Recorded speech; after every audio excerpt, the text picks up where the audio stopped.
Hello everyone, Books with Banks back again with another video for you today. And today it's not a video about books, this is another one about other media. And today we're getting back into fantasy in video games, yay. But before I get into it, especially if you like this content about things other than books, it would mean a lot if you could please like and subscribe, thank you. For today, we're talking about the God of War video game franchise. Now, a few big disclaimers, sort of caveats here. I want to make sure I'm not offending anyone with the close connection I'm drawing between what is a cultural or religious myth and what is fantasy. But I think we have to acknowledge that a lot of the things us fans of the fantasy and science fiction genre, these things that we've come to enjoy, these tropes. And character archetypes and that sort of thing. A lot of these originated in these myths and stories, or maybe originally in a more religious context. So when I say these games are in the fantasy genre, I hope no one interprets that to mean these stories and characters are all made up and therefore not a reflection of anything real. No, I definitely don't mean that. If anything, I kind of mean the opposite of that, the reverse, because epic myths are so close to fantasy fiction. It could be argued that the fantasy genre is just continuing this tradition of weaving religious characters and themes into compelling stories. And as important as these myths were to ancient and some present-day cultures, strictly fantasy fiction has the power to be just as important to people nowadays as well. Now, to build a better argument would require a lot more research into this kind of weird line between fantasy, myth, and religion, but I'm happy to leave it at that for now, just for the sake of this ranking, again, I really hope I'm not offending anyone by calling these games fantasy genre. So if you all want to have respectful debates about that topic in the comments below, by all means be my guest, but please keep things respectful. And anyway, what I really want to talk about today and what I really want to do today is rank the entire God of War franchise, or all of the games that I've played.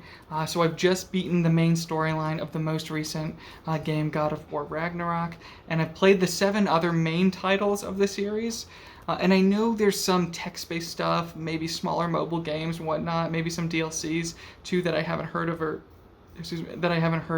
or that I haven't played.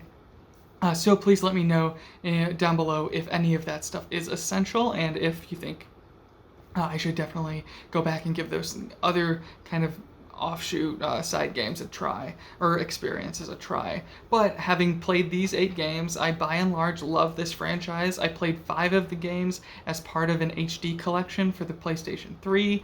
I played those probably back in 2012, 2013, somewhere around there. And then I played God of War Ascension for the PlayStation 3 as well, back around the time that God of War Ascension came out. And of course, I've been enjoying the 2 most recent games, exchanging the Greek mythology of the first 6 for Norse mythology, again in these 2 most recent ones.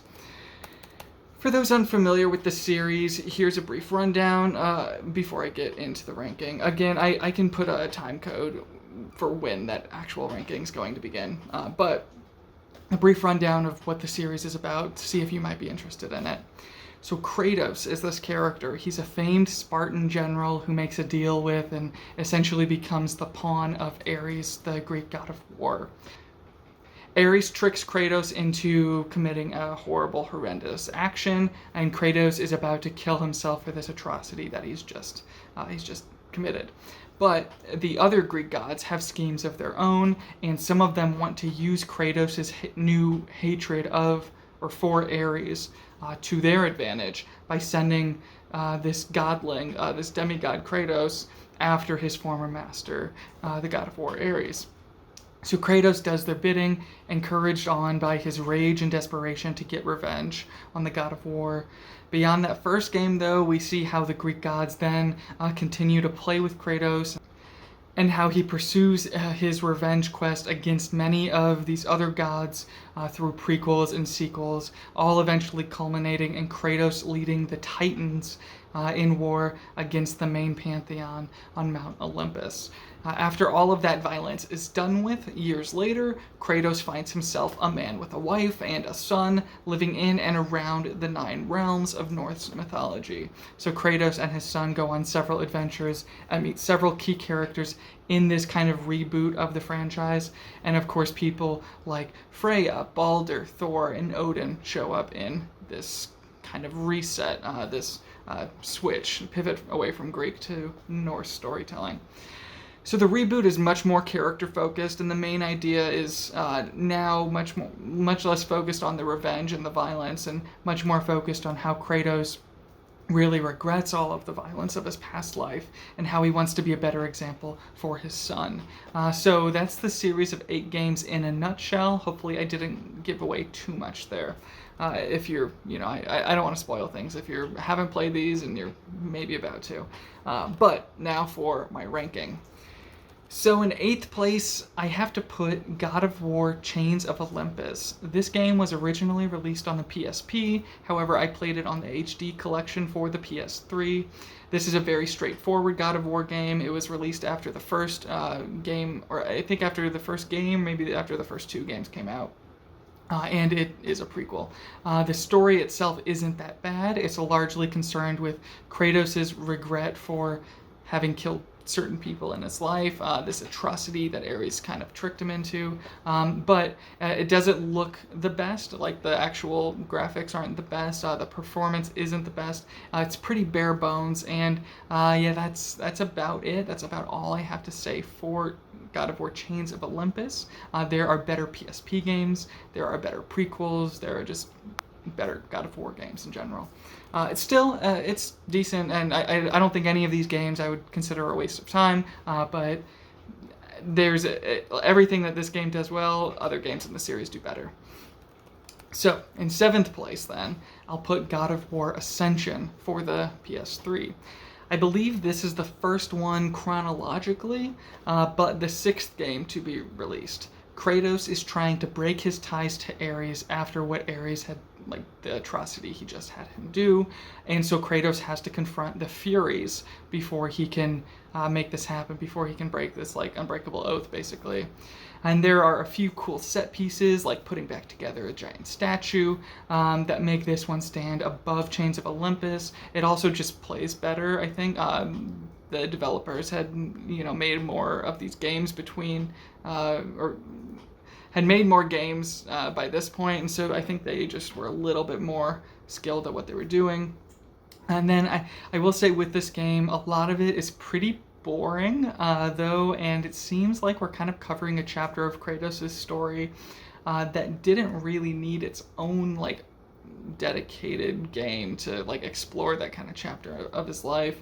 There's also this really, like, gruelingly difficult elevator kind of type of sequence moving up levels near the end, and if you've played it, I'm sure you remember this pretty, like, vastly more difficult section compared to everything around it. So that either helps the game stand out for better or for worse. So yeah, God of War Ascension, 7th place. In 6th place, I'll put the remaining prequel-ish game we have to go over here, and this one is God of War Ghost of Sparta. Just like with Chains of Olympus, this was released on the PSP, but I played this on the PS3's HD collection. This game takes place between the first 2 proper games, but was released after the 3rd game came out. This one, Ghost of Sparta, deals with Kratos' connection to his brother, shedding a more human light on a pretty monstrous kind of lead character protagonist we've been following this whole series. And this game's a bit longer than Chains of Olympus, and it plays better mechanically. This one also feels more like a fun story worth going back and telling, unlike Ascension. There's some cool gameplay moments that stand out here for sure. The final boss fight is fun. There's another boss fight where you're, like, fighting a beast, and then it flies up and you're, like, on its back as it's flying through the air, place to place. That's really exciting. And it's also pretty cool to have a spectacle fight like that in such a smaller scale entry that was originally made just for a handheld, you know. And then the stuff with King Midas and turning things into gold, that sort of mechanic and that level of the game, I had a lot of fun there. So yeah, this one has things that I remember just more fondly and like have a lot more like I get excited thinking back to God of War God of War Ghost of Sparta, unlike Chains of Olympus or Ascension. Then in 5th place, I'm gonna put the very first God of War. So this is the first one, and the one where Kratos is mad and on his revenge quest to take down Ares. I remember my first time playing this and getting through the Athens sections at the beginning and thinking, that's alright, you're kind of just going through these Athens kind of architecture type places, killing enemies, whatever. But then when you get to what I'd consider like the main portion of the game, basically working your way through the puzzle mountain on top of Kronos' back, then I knew this series was something special, and there's some truly memorable boss fights and set pieces in here, as well as some great puzzles. For its surface appearance as a bloody, kind of testosterone-infused hack and slash kind of game, these games I think actually do demand some smarts and a lot of puzzle solving skills at times. So there are some tedious sections in Hades near the end, so I will say there's that. And oh my god, crossing the rafters at that one section in the game, that is just painful trying to get through that, or at least I had just a nightmare of a time doing that. But all in all, a great foundation for most of its sequels to improve on. So then in fourth place, I'm going to put God of War 2018, the sort of soft reboot. First time we started working in the Norse pantheon. So I played this shortly after it came out for the PS4, and I found it very enjoyable. This is the first one where Kratos is a dad and where he's moved on from... This is the first one where Kratos has his son Atreus with him, and he's moved on from and away from the Greek mythic setting and into the Norse. Kratos and his son have to take a loved one's ashes to the highest peak in the 9 realms. A pretty simple story, but one that allows for an unprecedented level of exploration and RPG type of gameplay elements. In every player's unique approach to this story. Some of it is still pretty linear, which is totally fine, but it's really nice to see how often this game opens up to allow for exploration and customization.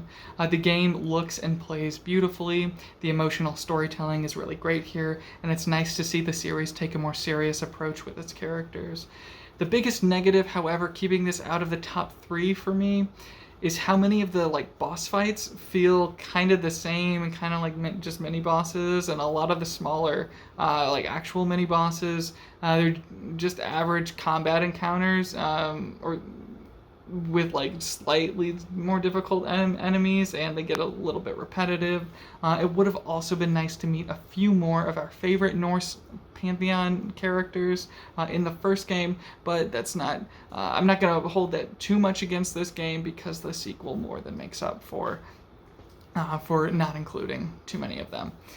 So in third place, I'll fittingly put God of War 3. A great game, finishing off the first trilogy. Maybe this was my favorite when I first played it, but that might have changed now in hindsight.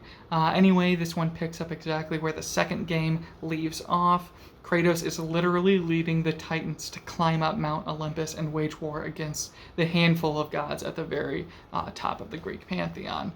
It's an epic beginning, and the game really doesn't lose steam throughout. That's actually a common thread throughout this entire top 3, that they start at 11 and they just keep it up at that level, at least I think, throughout the entire game. This game, God of War 3, contains some of, if not the best boss fights of the entire franchise, as well as some really clever level designs and puzzles. I'm thinking here about, I think it's Hera's Garden with that cool perspective trick, and then the Labyrinth, such a fascinating reimagining of that classic Greek myth concept. This is also one of the best looking of the entire series. It's fun, vicious, brutal, and honestly, it's a good thing that the next game scaled back the violence and the bloodthirstiness just a little bit. So in second place, the runner-up is, drumroll, none other than the most recent game, God of War Ragnarok. What a great example of modern gaming and a great display of everything this development team has learned over the course of the last 17 years. What a beautiful game. The different environments are all so fully realized. The different boss battles actually stand out, delivering some of my favorite recent memories in gaming, and the way the gameplay is switched up every now and then with different companions and sometimes alternating protagonists. I think it really keeps everything fresh and moving along at a really nice pace. This game continues and improves upon the previous game's attempt at making this rebooted franchise more emotional and more character focused, and it excels with flying colors. But in first place, it has to be, for me, it has to be the original God of War 2. From the opening battle against the Colossus of Rhodes to what Zeus does there at the beginning, and then through just the entire rest of the game, and the rest of the series really, this is where I fell in love with God of War. I love the big set pieces in this sequel. I love the variety of locations. I love all of the unique bosses. I especially love the time manipulating puzzle mechanic, and also how that mechanic impacts one of my favorite bosses, maybe my favorite boss fight near the end of the game against the Fates. I also will say that I'm discovering more and more about my personal tastes, that when a sequel to like a game or a movie, when that sequel is broken up into two parts and you get like a full trilogy instead of just the first movie and then the sequel. So think like Pirates of the Caribbean or The Matrix, like the second one and the third entry, and both of those are basically the same story, but just two halves of the same story. God of War does the same thing, where God of War 2 really feels like the first 2/3 of the follow-up to the original game, and then God of War 3 is the concluding third to that follow-up. I find that with these kind of trilogy structures, I always tend to prefer the entry that is setting everything up for that explosive third act, kind of third film, third game conclusion chapter. While I do enjoy, in this particular case with God of War, while I do enjoy God of War 3, I think this game, God of War 2, does more heavy lifting as far as the story is concerned, and I think I prefer the environments here, and just the flow of the gameplay in the second game to everything in God of War 3. Also, and I might be wrong, but I feel like this is just a longer game as well, and just more time to have fun and enjoy playing in the world of this series. But yes, God of War 2, easily still my favorite of all 8 of these games. So there you have it. That's my ranking of the God of War franchise. Please let me know your own ranking down below in the comments. And with all that said, I hope you have a great day. Bye.